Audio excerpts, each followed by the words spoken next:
మాతో మాట్లాడు ప్రభువా, సంఘం అంతటితో మాట్లాడు ప్రభువా అని ప్రార్థన చేసినప్పుడు దేవుడు చూపించిన ఉన్నతమైన మాటలు. 34వ దావీదు కీర్తన, 34వ దావీదు కీర్తన 22 వచనాలు ఉన్నాయి. 22 వచనాలు చాలా అమూల్యమైన మాటలు, అన్నీ 22 వచనాలు. నేను ఒక ముందు 10 వచనాలు మనం చదువుకుందాం. బైబిల్లో ఉన్న వారందరూ బిడ్డలు, చిన్న బిడ్డలు, చదవగలిగిన వారందరూ బైబిల్ ఓపెన్ చేయండి, నాతో పాటు కలిసి చదువుదాం. స్టార్ట్ చేద్దాం. నేను ఎల్లప్పుడూ యెహోవాను సన్నుతించెదను, నిత్యము ఆయన కీర్తి నా నోట నుండును. యెహోవాను బట్టి నేను అతిశయించుచున్నాను, దీనులు దానిని విని సంతోషించెదరు. నాతో కూడా యెహోవాను గణపరచుడి, మనము ఏకముగా కూడి ఆయన నామమును గొప్ప చేయుదము. నేను యెహోవా యొద్ద విచారణ చేయగా ఆయన నాకు ఉత్తరం ఇచ్చెను. నాకు కలిగిన భయములన్నిటిలో నుండి ఆయన నన్ను తప్పించెను. వారు ఆయన తట్టు చూడగా వారికి వెలుగు కలిగెను, వారి ముఖములెన్నడూ లజ్జింపకపోయెను. ఈ దీనుడు మొర్రపెట్టగా యెహోవా ఆలకించెను, అతని శ్రమలన్నిటిలో నుండి అతని రక్షించెను. యెహోవా యందు భయభక్తులు గలవారి చుట్టూ ఆయన దూత కావలి ఉండి వారిని రక్షించెను. యెహోవా ఉత్తముడని రుచి చూచి తెలుసుకునిడి, ఆయనను ఆశ్రయించిన నరుడు ధన్యుడు. యెహోవా భక్తులారా, ఆయన యందు భయభక్తులు ఉంచుడి. ఆయన యందు భయభక్తులు ఉంచువానికి ఏమీ కొదువలేదు. సింహపు పిల్లలు లేమిగలవై ఆకలిగునను, యెహోవాను ఆశ్రయించే వారికి ఏ మేలు కొదువై ఉండదు. చాలు.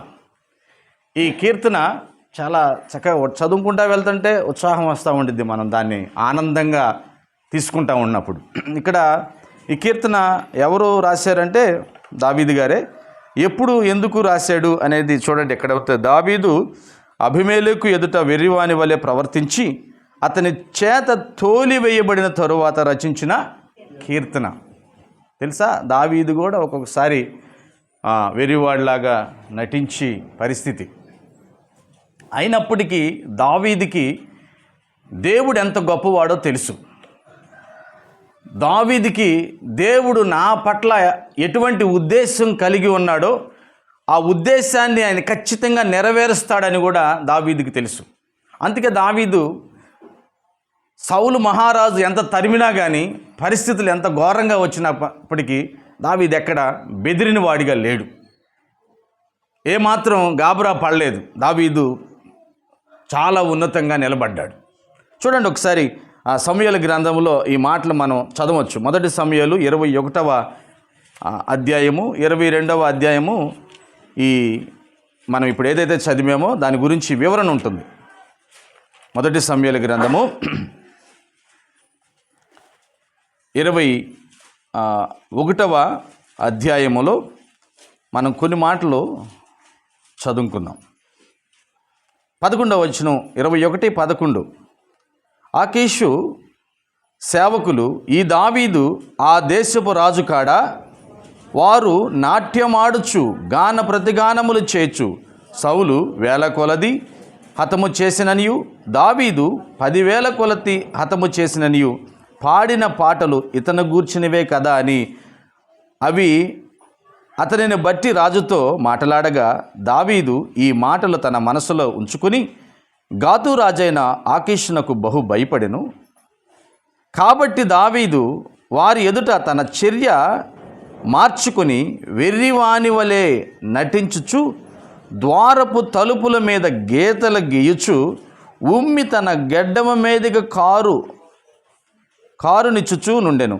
వారు అతని పట్టుకుని పోగా అతడు పిచ్చి చేష్టలు చేయుచు వచ్చెను. కావున ఆకీషు రాజు, మీరు చూచితిరి కదా, వానికి పిచ్చి పట్టినది, నా యొద్దకు వీని నెందుకు తీసుకుని వచ్చితిరి?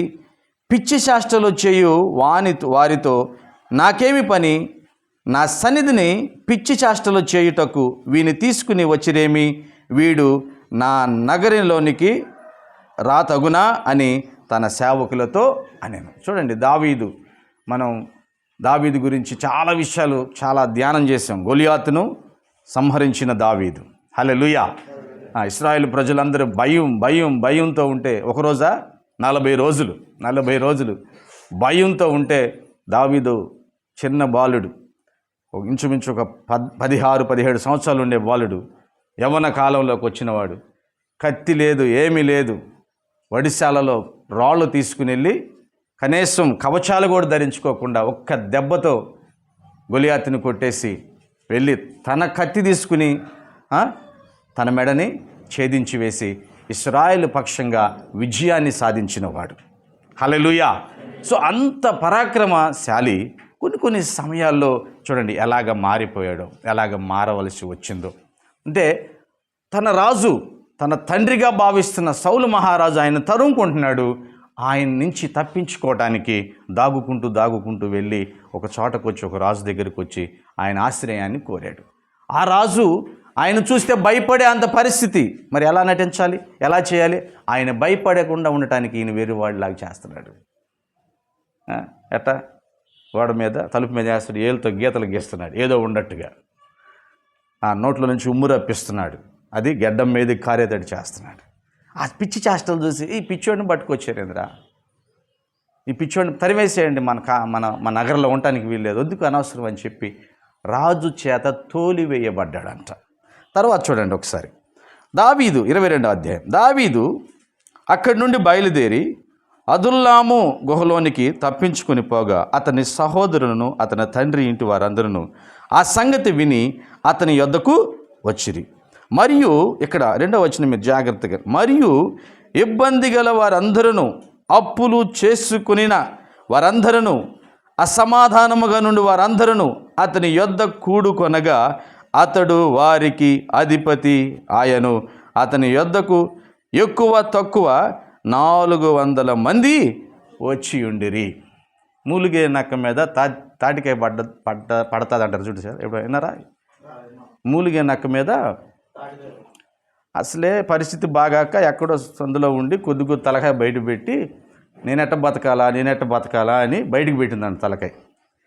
ఆ తాటి చెట్టు మీద నుంచి ఆ తాటికాయ వచ్చి మళ్ళా తల మీద పడిందంట. ఇప్పుడు ఏమైపోయింది దాని జీవితం? ఊరు బాబు, అసలే ఎట్టగట్ట బతుకుదామని నేను బయటకు తల పెడితే మళ్ళా తాటికాయ వచ్చి తల మీద పడింది. ఏంటి నా జీవితం? అసలే ఈయన ఆశ్రయం లేక మా రాజు చంపేస్తాడేమో, సౌలు చంపేస్తాడేమో అని తప్పించుకుని తిరుగుతుంటే ఈయన దగ్గరికి ఎవరు వచ్చారు? అసమాధానంగా ఉండేవాళ్ళు, అప్పుల బాధలతో ఉండేవాళ్ళు, వీళ్ళందరూ ఇంచుమించుగా 400 మంది వచ్చారంట.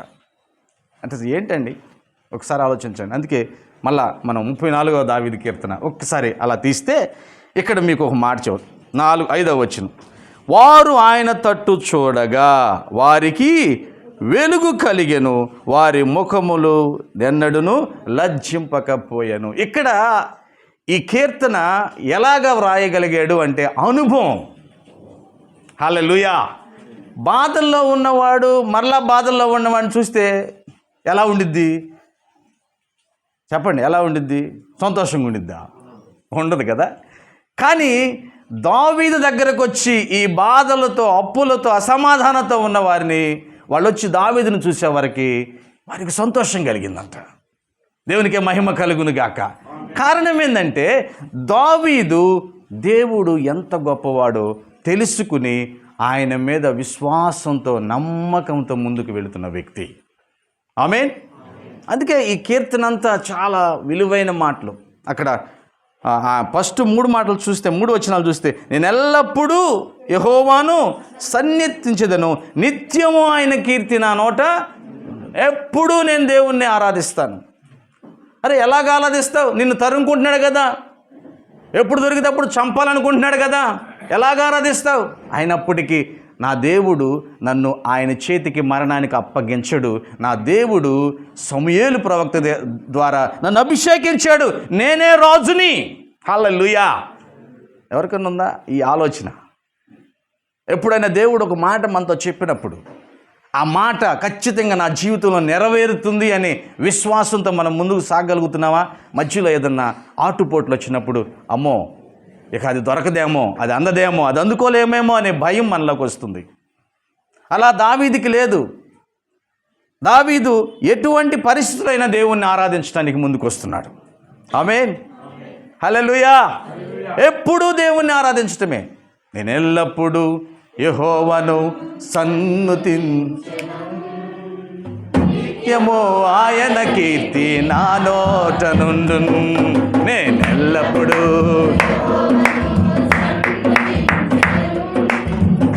నిత్యము ఆయన కీర్తి అంతా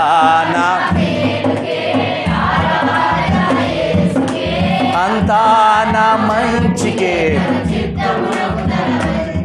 తన చిత్తమునకు తల వంచితే ఆరాధన ఆపను, స్తుతించుట ఆరాధన ఆపను, స్తుతించుట మానను, నిన్ను స్తుతించుట మానను.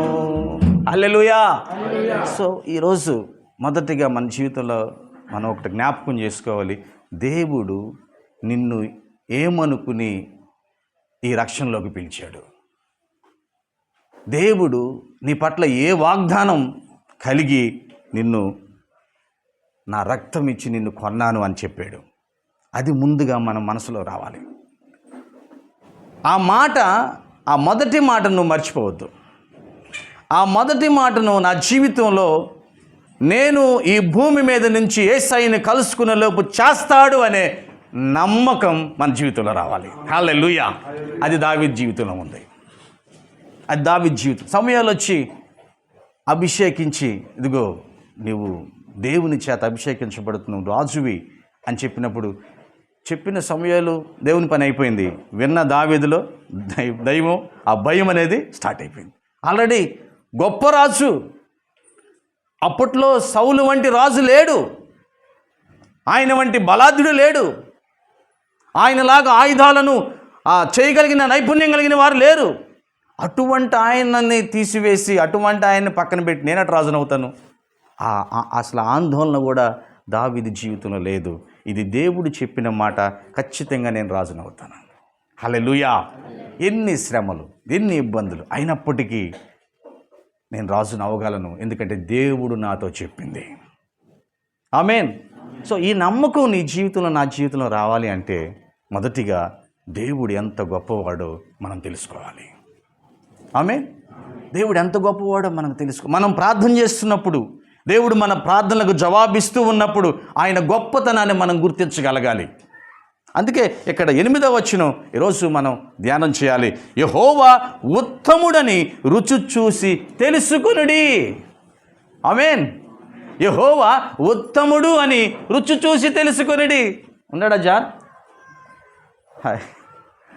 మొన్న ఇందాక సాక్ష్యంలో చెప్పాడు రవి బాబు.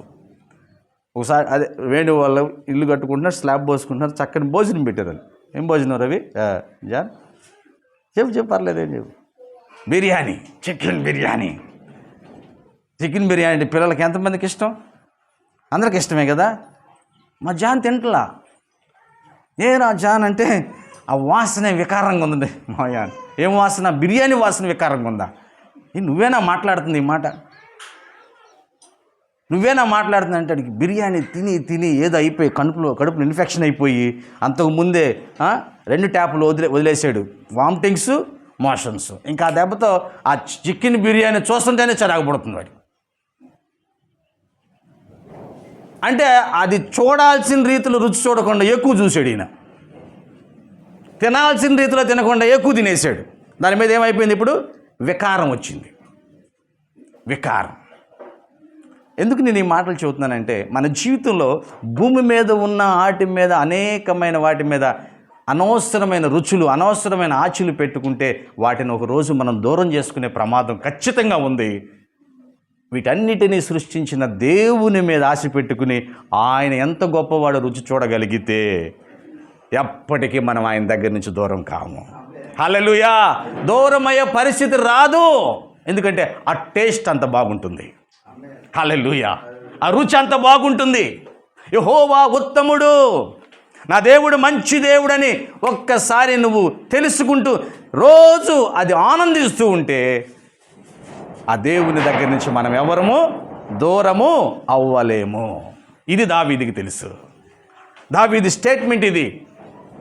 యెహోవా ఉత్తముడని రుచి చూసి తెలుసుకున్నవాడు ధన్యుడు. అంతే. తన కింద ఇంకో స్టేట్మెంట్ ఏమిస్తున్నాడు చూడండి. ఆయనను ఆశ్రయించిన వారు నరులు ధన్యులు ఆయన్ని ఆశ్రయిస్తే. ఆయన మంచివాడు, ఆయన గొప్పవాడు, నా జీవితంలో ఏదైనా చేయగలడు. ఆమేన్. నా జీవితాన్ని ఏ విధంగా అయినా మార్చగలడు. ఆయన ఒక్కసారి నాకు మాట ఇచ్చాడంటే మాట తప్పడు, మాట తప్పడు ఆయన. ప్రియ దేవుని బిడ్డలారా, నేను మొదటిగా మనందరితో దేవుడు మాట్లాడుతున్న మాట, దేవుడు నీకేం మాట ఇచ్చాడో మొదటగా జ్ఞాపకం చేసుకో. హల్లెలూయా. ఏ విధంగా దేవుడు నిన్ను పిలుస్తున్నాడో జ్ఞాపకం చేసుకో. మనం పాడుతూ ఉన్నాం, రాజుల వాలే యాజకుని వాలే నీకై. రాధా పాట, రాజుల వాలే నీకై పిలచితివి. అంతేనా? అదే ముందు పాడాల్సింది వెనక పాడానా? అందుకని పాడలేదు మీరు. ఓకే, దేవునికి స్తోత్రం. హల్లెలూయా. అమూల్యమైన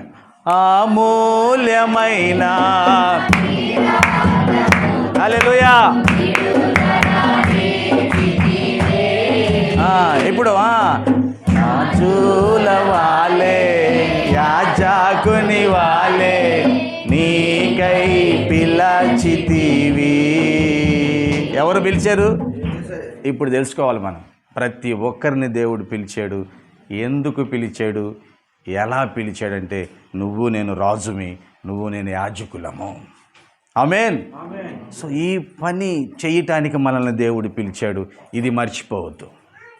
ఇది మర్చిపోకుండా ఉంటే నీకు ఎన్ని పరిస్థితులు వచ్చినా కానీ, ఎన్ని ఇరుకులు వచ్చినా కానీ, నువ్వు అది జరుగుతుంది నా జీవితంలో ముందుకు సాగుతావు. ఎప్పుడు అంటే ఆయన ఉత్తముడని గ్రహించిన తర్వాత, ఆయన ఎంత మంచి దేవుడు అని తెలుసుకున్న తర్వాత. ఇది దావీదుకి అర్థమైంది. అందుకే దావీదు దగ్గరికి ఎన్ని వందల మంది ఇబ్బందుల్లో ఉన్నవారు వచ్చినా, ఎన్ని వందల మంది అప్పుల్లో ఉన్నవారు వచ్చినా ఆయన ఏం భయపడతలా. వాళ్ళకు కూడా అధికారి అయిపోతున్నాడు. ఏం పర్లా, ఏం బాధపడద్దు. మనందరికీ దేవుడు ఉన్నాడు. ఒక రోజు ఉంది, మనందరం పాలకులం అవుతాం. హల్లెలూయా. నేను చెబుతున్నాను, ఈ దేవుని వాక్యం. మనందరం క్రీస్తుని నమ్మి ఆయన పిలుపునందుకున్న మనందరం పాలకులు రేపు. ఎప్పుడు? ఆయన వచ్చినప్పుడు. ఆయన భూమి మీదకి రాబోతున్నాడు, శాశ్వతమైన పరిపాలన చేయబోతున్నాడు. ఆ పాలనలో నువ్వు కూడా ఒక పాలకుడివి, నేను ఒక పాలకుడిని. ఇది పిలుపు. ఈ పిలుపుని అది జరుగుతుందని మనం ముందుకు సాగాలి. సాగాలంటే ఆయన ఎంత మంచి దేవుడో మనకు అర్థం అవ్వాలి. ఆమేన్. చెప్పండి, యేసుక్రీస్తు గురించి మీకు తెలిసిన మంచి ఒక 4 మాటలు. యేసుక్రీస్తు గురించి మీకు తెలిసిన మంచి ఒక 4 మాటలు చెప్పండి. చెప్పండి, పర్లేదు. అర్థమ్మా చెప్పు. నా పిల్లోడిని కాపాడిన దేవుడు. అంతేనా? ఇంకా మీకు తెలిసిన మంచి మాటలు. అనేక విషయాల్లో తన భర్తను కాపాడిన దేవుడు.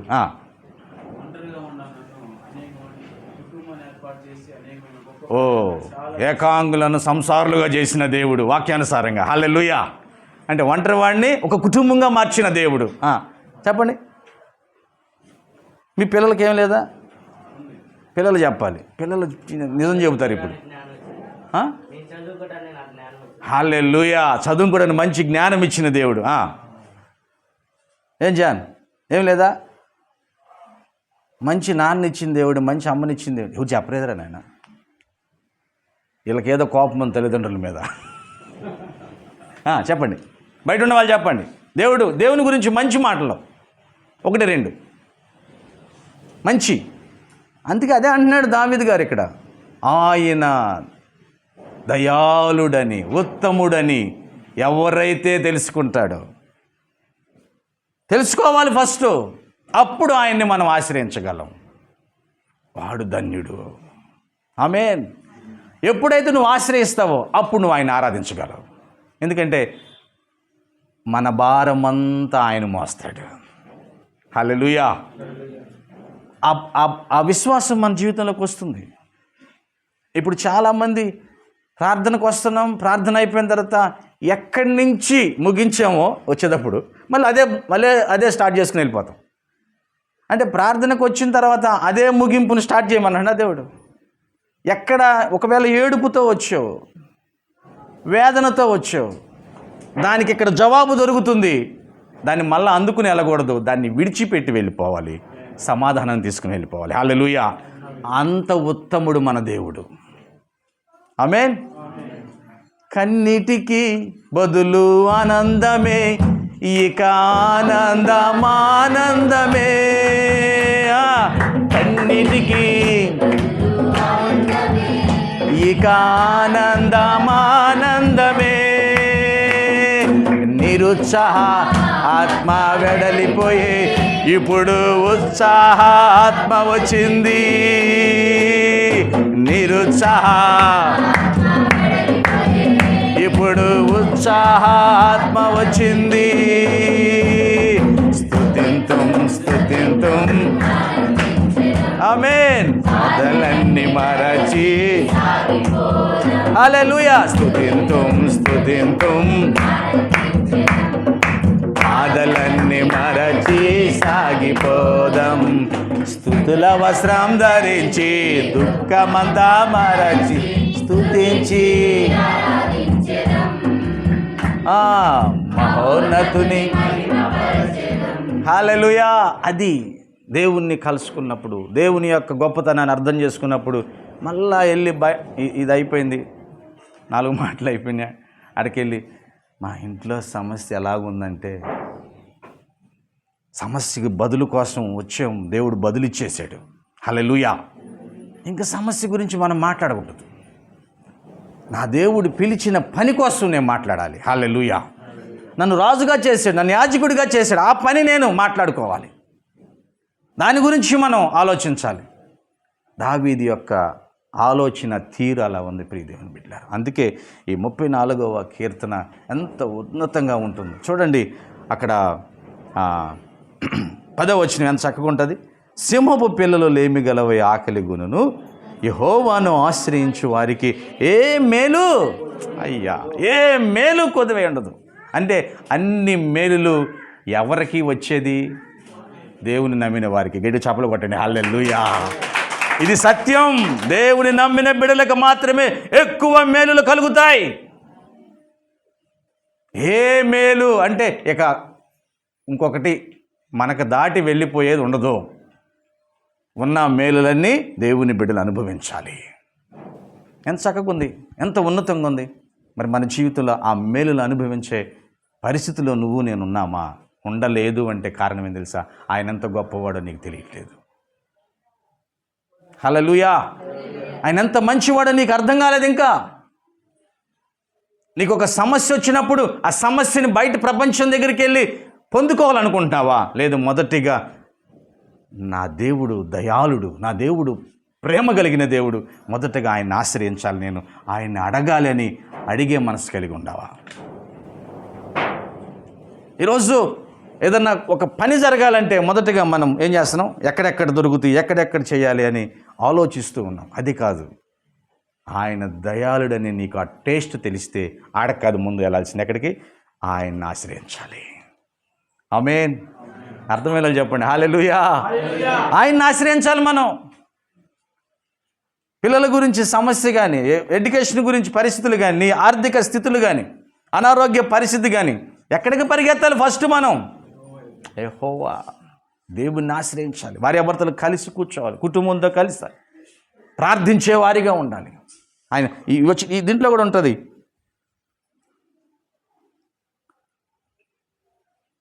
చూడండి ఒకసారి 15వ వచనం. యెహోవా దృష్టి నీతిమంతుల మీదనున్నది, ఆయన చెవులు వారి మొరలకు ఒగ్గియున్నవి.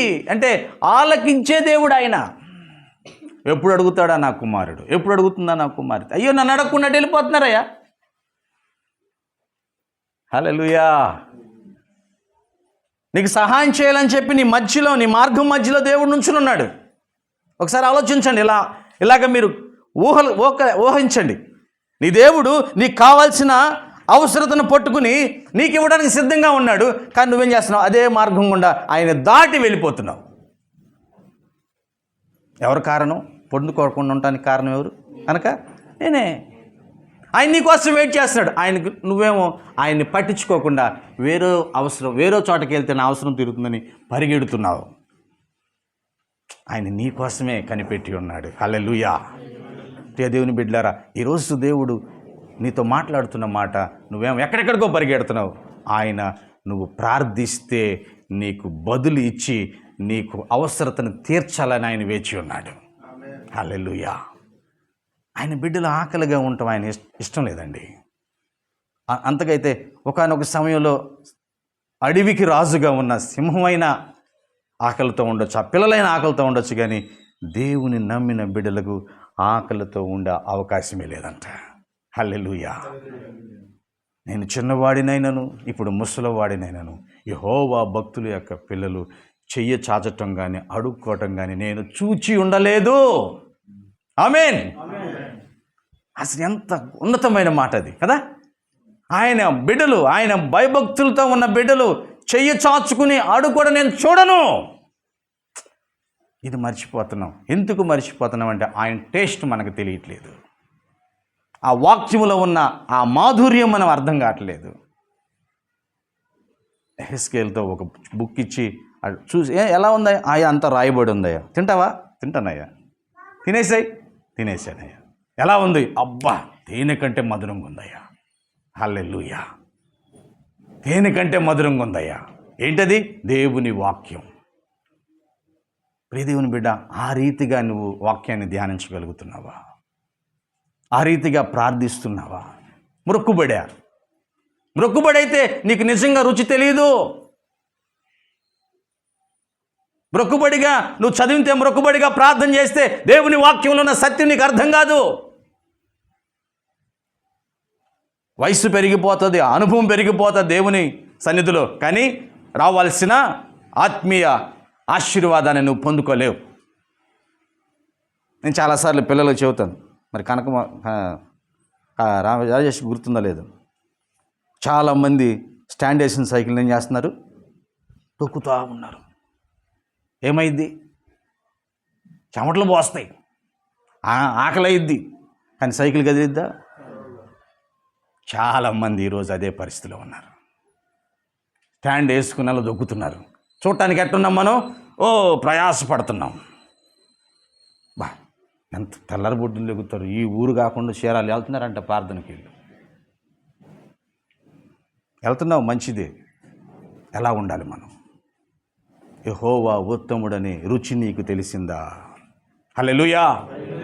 రుచి అంటే ఆయన అసలు గొప్పతనం, ఆయన నీకేం చేయగలడో నువ్వు అర్థం చేసుకోగలిగావా అంటే నీకు కొన్నే చేయగలడు ఆయన కాదు, అన్నీ చేయగలిగిన సార్వభౌముడు ఆయన. హల్లెలూయా. విడిపించగలడు, నడిపించగలడు, సమృద్ధినివ్వగలడు. సర్వ సమృద్ధి యేసు క్రీస్తులోనే ఉన్నాయి. హల్లెలూయా. అన్నీ ఉన్నాయి తీసుకోవాలా, ఏదో ఒకటి ఉన్నది పట్టుకోవాలా? అన్నీ ఉన్నాయి తీసుకోవాలి. ఆమేన్. ఈరోజు ఏదో ఒకటి ఉన్న దానికోసం పరిగెడుతున్నారు జనం. అంటే నీకేం తెలియలేదు, ఈ వాక్యములో ఉన్న మాధుర్యం తెలియలేదు, మన దేవుల్లో ఉన్న శక్తి ఏంటో నీకు తెలియలేదు. ప్రియ దేవుని బిడ్డలారా, ఈ కీర్తన మీరు చదవండి. చదువుతూ ఉంటున్నప్పుడు మనకి చాలా విషయాలు అర్థమవుతూ ఉంటాయి. మనం ప్రార్థన చేసి అడిగి తీసుకుంటామని దేవుడు మన కోసం ఎదురు చూస్తూ ఉన్నాడు. ఆమేన్. నేనేమో ఆయన్ని కూడా పట్టించుకోకుండా నా మార్గంలో వేరే చోటకి వెళ్ళిపోతున్నాను. ఆయనేమో రవి ఇటురా, ఇటు నీకోసం నేను ఎదురు చూస్తున్నాను, నీకు ఇవ్వడానికంటే. నువ్వెవరివి పెద్దగా తెలియదు, నువ్వు నాకు ఆదివారం కనపడతా, నీకు సోమవారం కనపడతా, నీకు ఏమేమి అర్థమవుతుందా? రుచి చూసి తెలుసుకో, హృదయాన చేర్చుకో, ఎంతో ఉత్తముడైన యేసుదేవుని. రుచి చూసి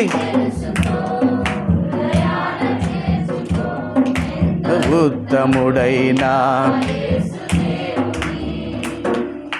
వేద పురుషుడు, దేవతనయుడు, రక్షించగల సమర్థుడు. వేద పురుషుడు, దేవతనయుడు, రక్షించగల సమర్థుడు. రుచి చూసి తెలుసుకో,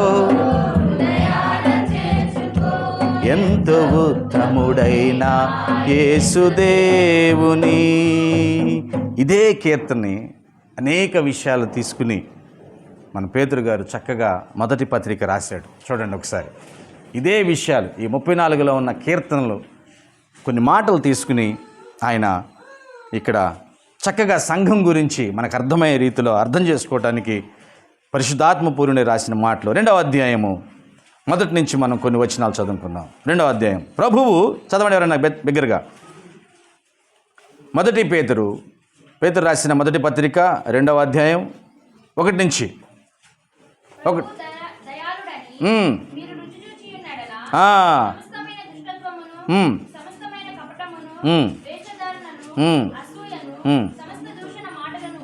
బాని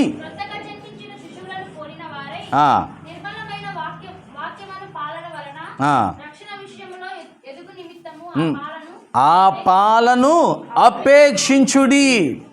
మనుషుల చేత విసర్జింపబడినను దేవుని దృష్టికి ఏర్పరచబడినదియు అమూల్యమును సజీవమైన రాయగు ప్రభువునొద్దకు వచ్చిన వారై.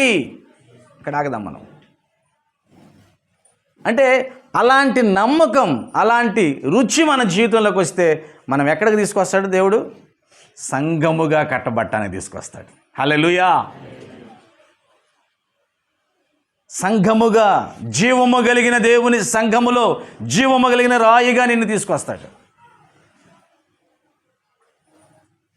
ఆ జీవము కలిగిన మొదటి రాయి, ముఖ్యమైన రాయి యేసుక్రీస్తు వారు.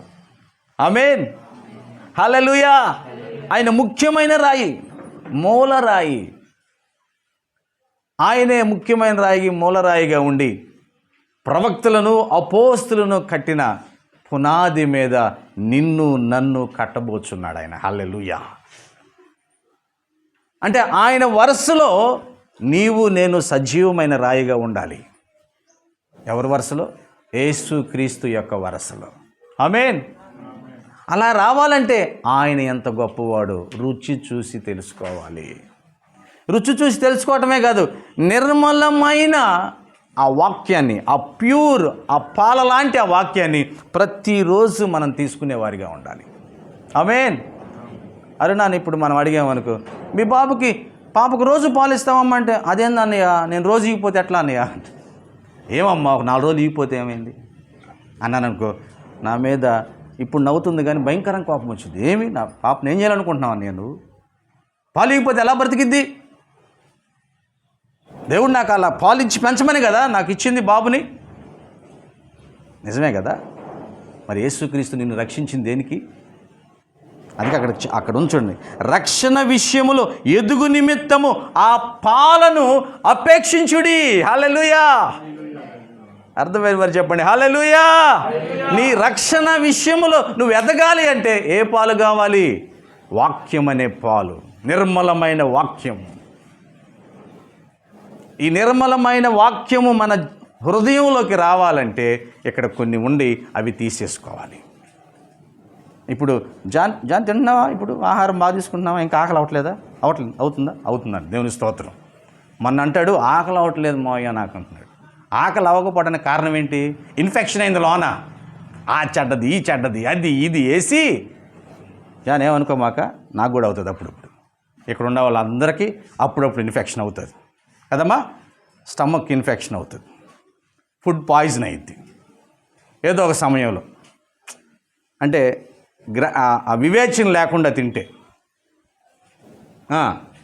వివేచన లేకుండా తింటే, ఏది తినాలో దాని తర్వాత ఏది తినకూడదో అర్థం చేసుకోకుండా తింటే ఫుడ్ పాయిజన్ అయ్యిద్ది. ఆ ఫుడ్ పాయిజన్ అయినప్పుడు ఏమేసింది? ఆకలి అవ్వదు. ఎంత మజాది ముందు పెట్టినా కానీ చూసి ఫోటో తీసుకోవటం తప్పితే ప్రయోజనము లేదు. ఇప్పుడు నీ ముందు నిన్ను రక్షించిన దేవుడు జీవము కలిగిన గొప్ప వాక్యాన్ని ఉంచాడు, కానీ ఇది నీకు ఎక్కట్లా, అర్థం కావట్లా. కానీ ఇది ఎక్కి అర్థమైతేనే ఆ రక్షణ విషయంలో నువ్వు ఎదుగుతావు, నేను ఎదుగుతా. ఆమేన్. ఆ రక్షణ విషయంలో నువ్వు నేను ఎదిగితేనే క్రీస్తు యేసు అనే సజీవమైన రాయితో మనము కూడా జీవము కలిగిన రాయిగా, మందిరముగా కట్టబడతాం. లేకపోతే ఉన్నాం. ఉండే అవకాశం లేదు. అలా ఆ ఇన్ఫెక్షన్ పోవాలంటే ఇక్కడ కొన్ని ఉన్నాయి. చూద్దామా? ఒకసారి చూడండి 2వ వచనం. సమస్తమైన దుష్టత్వము. హల్లెలూయా. ఏందంట చెప్పాలి, అందరు నోరు తెరవండి. సమస్తమైన అంటే కొద్దిగా దుష్టత్వం కాదమ్మా, అంతా నీలో ఉన్న దుష్టత్వం అంతా. నేను చాలా పోయింది, కొద్దిగా ఉంది అట్ట కాదు, మొత్తం పోవాలి. ఆమేన్.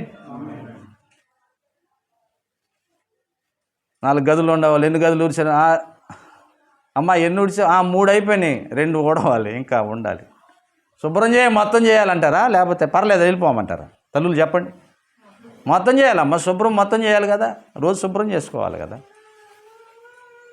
ఏం ఇస్తారు? దాన్ని వదిలేసిద్దమ్మా, నవ్వుతుంది. Very good. శుభ్రం చేసుకోవాలి. శుభ్రం చేసుకుంటే క్రొత్తవి మన జీవితంలోకి రావడానికి అవకాశం ఉంటుంది. హల్లెలూయా. క్రొత్తవి రావాలంటే శుభ్రం చేసుకోవాలి. ఇప్పుడు దేవుని ప్యూర్ ఆ వాక్యం మన హృదయంలోకి రావాలంటే మొదటగా ఏం చేయాలంట? సమస్తమైన దుష్టత్వము, సమస్తమైన కపటము, తర్వాత వేషధారణ, తర్వాత అసూయ, తర్వాత సమస్తమైన దూషణ మాటలు. సమస్తమైన దూషణ మాటలు. నాకేం రాకూడదు, అలా కొట్టుకుంటే పోర్లా. మనకు మట్టికి మట్టి అంటకూడదు, పని అయిపోవాలి. అదే ఏమంటారు, అగ్గిపుల్లు వేసేసి వస్తే వాళ్ళు కొట్టుకుంటారు.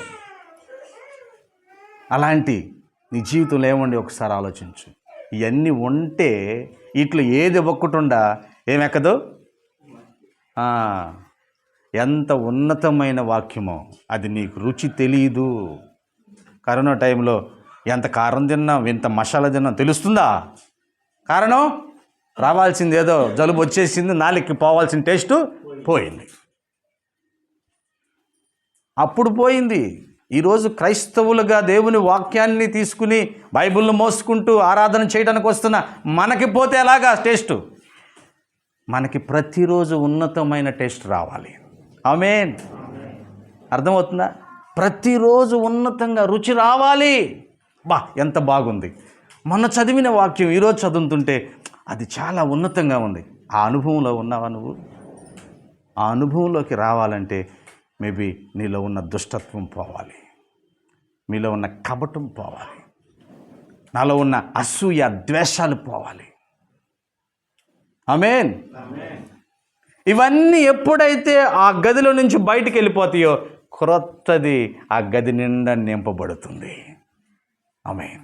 ఎందుకంటే నీ హృదయం, నా హృదయం ఎటువంటిది? అది ఘోరమైన వ్యాధి గలది.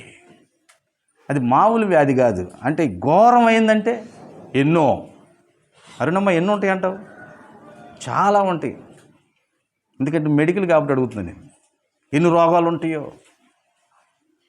చాలామంది నవ్వటానికి ఇష్టపడరు, నవ్వు రాదు పాపం వాళ్ళకి. ఎందుకంటే ఆ ఎదుటోళ్ళ మీద ఉన్న ప్రేమ లోన నవ్వుని మింగేస్తారు.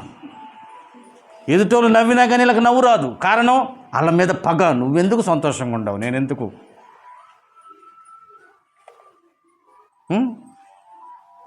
నీ జుట్టు ఎందుకు పెరుగుతుంది అంత ఎత్తుగా? నాకెందుకు తగ్గిపోయింది, నాకెందుకు ఊడిపోతుంది? కుర్రోళ్ళకి వచ్చే బాధలు యవనస్తులకి. ఇక నవ్వురా, వాళ్ళతో స్నేహం చేయరు కాలేజీలో. అలా ఉండకూడదు. అది మానేయాలి మనం. అప్పుడు నీకు వాక్యం ఎక్కుతుంది. హల్లెలూయా. ఆ వాక్యంలో ఉన్న రుచి తెలుస్తుంది. ఆమేన్. చూడండి ఒకసారి 5 ఒక్కసారి మనం చదువుకుందాం. మొదట సమస్తమైన దుష్టత్వమును అందరు చదవాలి. సమస్తమైన కపటమును వేషధారణ చాలా డేంజర్. యేసుక్రీస్తు వారు చెప్పాడు, వేసినైనా క్షమిస్తాను కానీ నాకు ఇష్టం లేదు, నేను క్షమించను. పాస్టర్ గారు వస్తున్నాడు, కూర్చో బైబిల్ది. అరే ఏం తీసేవారా, తిరగదిప్పని చూడరా నాయన, వేస్ట్. పాస్టర్ గారు కాదు, పెద్ద ఆయన చూస్తున్నాడు అక్కడ. హల్లెలూయా. ఆయన పెద్ద ఆయన చూస్తున్నాడు. పాస్టర్ గారిది ఏముంది, 4 రోజులు ఉంటాడు, సమయం వస్తే సర్దుకుంటాడు. ఆయన నిరంతరం ఉండి ఆయన చూస్తున్నాడు. హల్లెలూయా. ఎప్పుడు చేస్తున్నావు ప్రార్థన? పర్లేదండి, ఈసారి మజ్జిగ పెద్ద ఆయన చూస్తున్నాడు. నేను ఇలా అంటున్నానని మీరేం అనుకోమాకండి. నేను కొద్దిగా అనుభవంలో అది చూసి అలా అనుకుంటున్నా. అది నా ఊహ ఉండొచ్చు. కొంతమంది వ్యక్తిగతమైన ప్రార్థన లేనివారు, నేను క్లియర్గా చెబుతున్నా, మన క్షేమం కోసం చెబుతున్నా, నా సహోదరుల క్షేమం కోసం చెబుతున్నా. వ్యక్తిగతమైన ప్రార్థన లేనివారు సంఘ కూడుదల్లో విస్తరించి ప్రార్థన చేయడానికి అలవాటు పడతారు. కారణం ఏం తెలుసా? వాళ్ళకి వ్యక్తిగత ప్రార్థన అంతగా ఉండదు అక్కడ. ఎందుకంటే ఇక్కడ అవకాశం వచ్చింది కాబట్టి ఎక్కువ చేసేస్తారు. అదొకటైతే, 2, నా ప్రార్థన అందరూ వినాలి. ఎవరు వినాలి? అందరూ వినాలి. దేవుడు వింటే వింటాడు, తర్వాత సంగతి. నా ప్రార్థన నా సహోదరుడు వినాలి, నా సహోదరిని మెప్పించాలి అని నువ్వు అనుకుని ప్రార్థన చేస్తే ఎవరు వింటలేదు నీ ప్రార్థన అంటే ఇది టాప్ కూడా దాటదు. ఆమేన్. అర్థమైందా? అది వేషధారణ. అవి నీ జీవితం నుంచి తీసేసుకోకపోతే ఈ వాక్యం ఎంత సత్యమైందో నీకు అర్థమే కాదు. ఈ వాక్యం ఎంత రుచి కలిగిందో నీకు అర్థం కాదు. ప్రియదేవుని బిడ్డలారా, అర్థం చేసుకోవాలి. ఈరోజు యెహోవా ఉత్తముడని, యెహోవా దయాళుడని రుచి చూసి తెలుసుకోండి. రుచి చూసి తెలుసుకుంటే ఆయన నిన్ను నన్ను భూమి మీద ఆయన స్వరక్తం ఇచ్చి సంపాదించుకున్న సంఘముతో కడతాడు. నిన్ను ఒక మంచి విలువైన రాయిగా, జీవము కలిగిన రాయిగా. ఆమేన్. అందరం చెబుదాం హల్లెలూయా. జీవము కలిగిన రాయిగా. దేనికోసం పరిగెడుతున్నావు నాకు అర్థం కావట్లేదు. దేవుని ఎరిగి కూడా ఎందుకు ఈ లోకంలో పరిగెడుతున్నాం? ఏముందని ఈ లోకంలో పరిగెడుతున్నాం? మన జీవితం ఏ పాటిదంట? యాకోబు రాశాడు కదా, 4 యాకోబు రాసిన పత్రిక 4వ అధ్యాయం 14వ వచనం. నీటి అసలు అక్కడ చదవండి. యాకోబు 4 తెలియదు. ఏ పాటిది? కొంతసేపు కనబడి ఆవిరి అంటే కనపడిద్ది. ఆవిరి కనపడి అసలు ఆవిరి ఎడిపోయిద్దో కూడా తెలియదు. అలాంటి వాళ్ళం అంట మన భూమి మీద మానవుని యొక్క జీవితం. ఈ జీవితానికి ప్రభువైన యేసుక్రీస్తు నిత్య జీవాన్ని ఇచ్చాడు. హల్లెలూయా. ఈ నిత్య జీవాన్ని ఇచ్చి ఆ రక్షణను జాగ్రత్తగా చేసుకోండి అని అంటే మనమేం అటు ఇటు పరిగెడుతున్నాం. కొంతసేపు కనబడి అంతలో ఆవిరి వంటిదిరా నీ జీవితం. చెప్పండి ఒకసారి పక్క వాళ్ళకి, ఆవిరి వంటిది నీ జీవితం. నిజమమ్మా, నిజమేగా చదువుతున్నావు, నిజమేగా. ఆవిరి వంటిది నీ జీవితం. రేపేమో సంభవిస్తుందో నీకు తెలీదు. రేపేమి మంచిగా భోజనాలు జరుగుతున్నాయి, భోజనం చేస్తూ ఉన్నాం. అప్పుడే కొత్తగా అవి వాళ్ళ ఫ్యామిలీతో వస్తూ ఉన్నాడు. భలే ఉంది మీ చర్చి, మన ఎదురే ఉన్నాడు ఆయన. భలే ఉంది మీ చర్చి, అందరూ బాగున్నారు, భోజనాలు కూడా బాగా పెడుతున్నారు అన్నాడు. అని నేను కూడా బాప్టిజం తీసుకోవాలని ఉంది, కానీ మా పెద్ద అమ్మాయికి చిన్న అమ్మాయికి వీళ్ళందరికీ ఫిక్స్డ్ డిపాజిట్ చేసిన తర్వాత తీసుకుంటాను అన్నాడు. అంతేనా? నేను అన్నాను, ఒక్క వారంలో నువ్వు బాప్టిజం ఇవ్వమని అడుగుతాను, కానీ నేను ఇవ్వను అన్నా. ఆదివారం అన్నాము, బుధవారం అడిగాడు, నెలాఖరు నిత్యం. దేవునికే మహిమ కలుగును గాక. ఇటువంటిది నీ జీవితం. భయం వచ్చింది. ఆయన ఏమవుతాడో ఒకరోజు దేవుడు కలలో కనపడుతున్నాడు. కరెంటు ప్లగ్లో ఏలు పెడుతున్నాడంటే మరణం రాట్లా. రైలుకి ఎదురెళ్తున్నాడు, మరణం రాట్లా. ఉదయాన్నే ఫోన్ చేసి, అయ్యో ఇదేదో జరిగిపోతుంది, నేను బాప్తిసం తీసుకోవాలి, రక్షించబడాలి, నేను నిత్య జీవానికి వెళ్ళాలంటున్నాడు. హల్లెలూయా. వాక్యం వింటున్న ప్రియ దేవుని బిడ్డ, దేవుని రక్షణ లేకుండా ఎక్కడికి వెళ్తావు? నువ్వు నరకానికి వెళ్ళిపోతావు. ఏడుపులు, పళ్ళు కొరుకుట. అప్పుడప్పుడు ఇక్కడ కడుపులో నొప్పి వస్తే గట్టిగా అరవచ్చు. కడుపులో నొప్పి తగ్గడానికి చిన్న బిళ్ళో ఏదో ఒకటి వేసుకోవచ్చు, ఉప్పు నీళ్ళు తాగి తగ్గిపోయింది. అక్కడ తగ్గడానికి ఏమీ లేదు. వంట చేసేటప్పుడు డేసా కొద్దిగా కాలిందనుకో, నోట్లో ఎలు పెట్టుకోవచ్చు, లేదా నీళ్ళల్లో పెట్టవచ్చు, నూనె రుద్దుకోవచ్చు. ఉపశమనం ఉంది. అక్కడ కాలితే ఉపశమనము లేదు, అరవటం తప్పితే.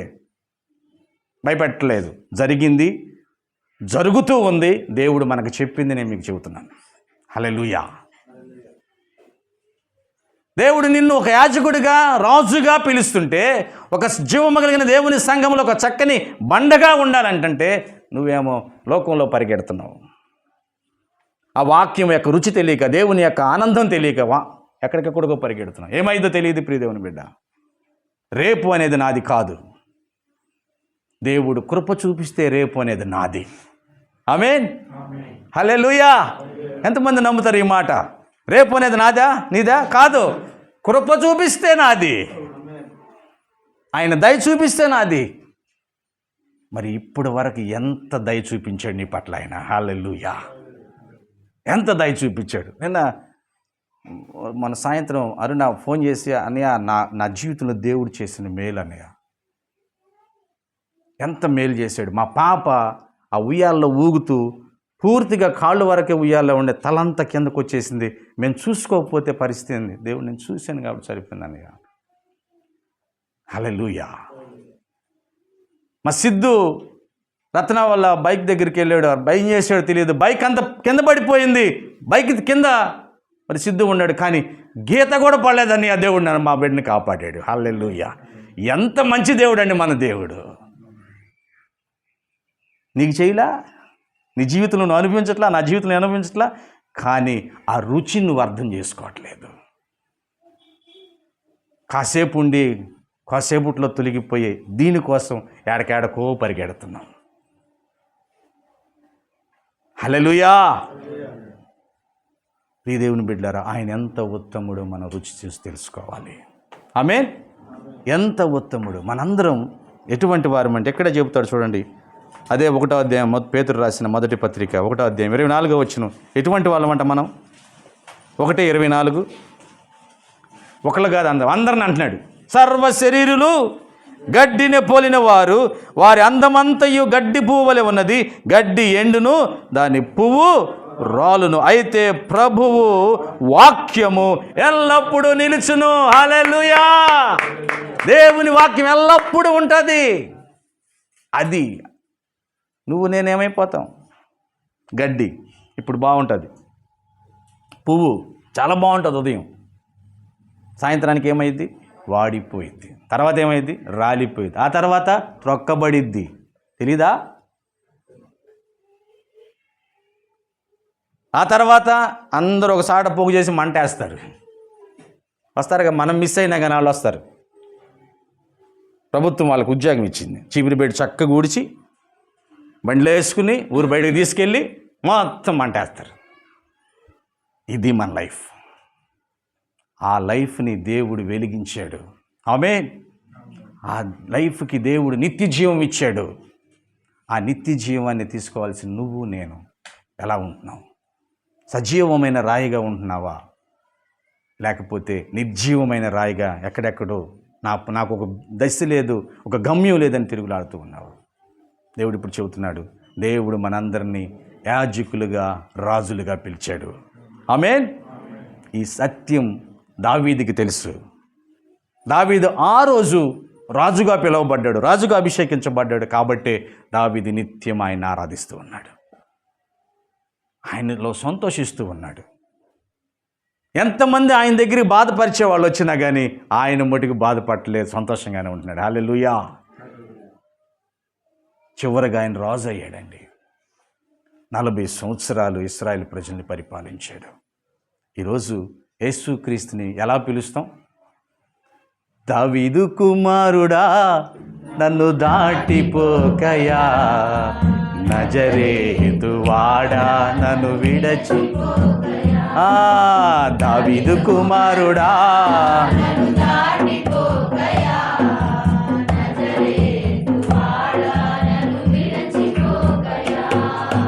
నీవుగాక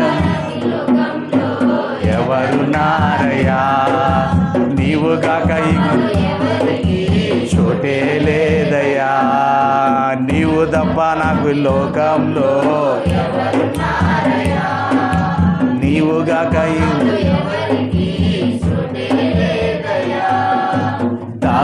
కుమారుడా నన్ను దాటిపోకయా, నజరేతు వాడ నన్ను విడచిపోకయా. ఈ పాట పాడుతున్నాం కానీ ఆయన అసలు విడిచేపోడు.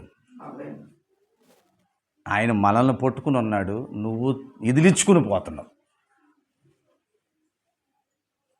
పాట భలే ఉంది కదా. ఏడకి ఆయన దాటిపోయేది, నిన్ను నన్ను ఆయన స్వరక్తం ఇచ్చుకున్నాడు ఆయన. హల్లెలూయా. నీకోసం నా కోసం ఆయన సిలువలో వేదన అనుభవించాడు. ఒక్కొక్కసారి బాగా టెన్షన్ పడే వాళ్ళకి ఆ సత్యం అర్థమైద్ది. బాగా మెంటల్గా టెన్షన్ పడతారు, చెమటలు పోసేస్తాయి, విపరీతంగా తలనొప్పి వచ్చేసి వాళ్ళకి అర్థమవుతుంది. యేసుక్రీస్తు వారు ఆ బాధ భరించాలి అనుకున్నప్పుడు గచ్చమైన తోటలో ఆ చెమట ఏమైందంట, రక్తముగా మారిందంట. అంత వేదన నిన్ను నన్ను రక్షించడానికి పడ్డాడు ఆయన. సిలువలో బలిగా అర్పించబడ్డాడు. 3 మేకుల మధ్య, ఆకాశానికి భూమికి మధ్య వేలాడాడు ఆయన నీకోసం నా కోసం. అటువంటి రక్షకుణ్ణి ఏమని పిలుస్తున్నారు? దావీదు కుమారుడా. హల్లెలూయా. కారణమేంది? దావీదు దేవుడు ఎంత ఉత్తముడు, రుచి ఎరిగినవాడు. పడిపోలా, నిలబడ్డాడు. మరి ఈరోజు నీవు నేను కూడా పడిపోకుండా నిలబడాలి, సంఘములో జీవము కలిగిన రాయిగా ఉండాలంటే ఏం చేయాలి? ఆయన ఉత్తముడని తెలుసుకోవాలి. ఆమేన్. అది నిజంగా తెలుసుకుని ఆ రక్షణలో మనం ఎదగటానికే ఆ పాలను మనం ప్రతిదినం తాగాలి అంటే ఏం చేయాలి? 5 విషయాల నుంచి మనం బయటికి రావాలి. ద్వేషము, దుష్టత్వము, కపటము, మనుషులు తగాదులు పెట్టే ఆ మాటలు మన జీవితం నుంచి బయటికి రావాలి. ఎప్పుడైతే వస్తాయో ఖచ్చితంగా నీకు వాక్యం అర్థమవుతుంది. ఆ వాక్యంలో ఉన్న మాధుర్యం తెలుసుకోగలవు. రక్షణలో మనందరం వెతుకుతాం. అట్టి కృప ప్రభువైన యేసుక్రీస్తు వారు మనందరికీ దయచేయునుగాక. ఆమేన్.